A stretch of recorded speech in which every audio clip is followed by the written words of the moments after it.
Tidak ada yang lebih menyakitkan selain menjadi wali kota adil yang justru dibunuh polisi korup. Wali kota tahu dirinya tidak akan selamat. Ia cepat mengeluarkan ponsel berisi daftar pengedar narkoba lalu memberikannya pada polisi wanita di sampingnya dan memintanya memastikan ponsel itu sampai ke pemerintah dengan aman. Namun wanita itu tertembak dan pingsan. Sementara polisi pria lain demi menyelamatkan diri turun dari mobil dan membuang pistolnya. Setelah itu, polisi korup itu dengan cepat mendekati mobil wali kota dan menembaki wali kota dengan marah. Setelah memastikan semua orang di lokasi tewas, mereka langsung pergi dengan mobil.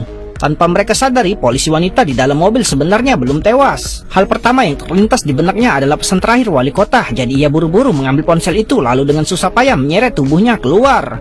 Wanita itu bersandar lemah di mobil, berulang kali menyebut nama-nama daftar di ponsel itu.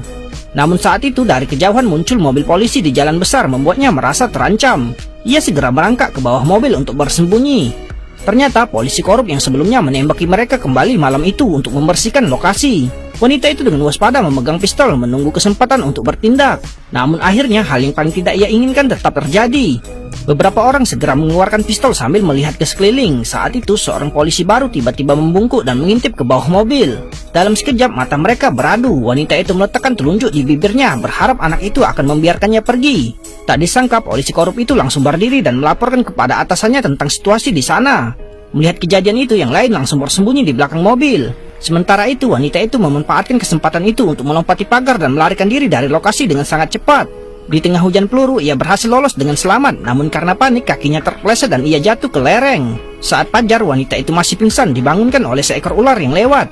Setelah memeriksa luka di pinggangnya, wanita itu melepas jaketnya dan merobeknya menjadi beberapa kain untuk menghentikan pendarahan. Namun satu-satunya ponsel yang ada juga hancur saat ia terguling. Jadi ia tidak mungkin menelpon meminta bantuan. Untuk berjaga-jaga, wanita itu kembali menghafal nama-nama bandar narkoba di daftar. Sementara itu di tempat lain, setelah mendengar wanita itu berhasil melarikan diri, kepala polisi segera mengemudi ke lokasi.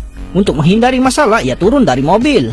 Tanpa ragu, kepala polisi menembak anak buahnya yang terluka hingga tewas. Setelah itu mereka melepas anjing pelacak dan kelompok bersenjata lengkap mulai memburu wanita itu. Tak lama kepala polisi menemukan jejak darah dan potongan kain si wanita di tanah tak jauh dari sana. Mereka memperkirakan wanita yang terluka tidak akan bisa lari jauh. Sementara itu wanita dengan tekad kuat sampai di tepi sungai kecil.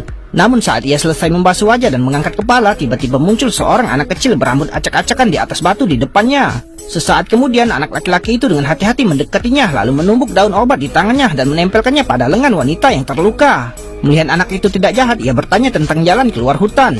Tiba-tiba anak itu menutup mulutnya dengan tangan. Ternyata anjing pelacak berlari cepat ke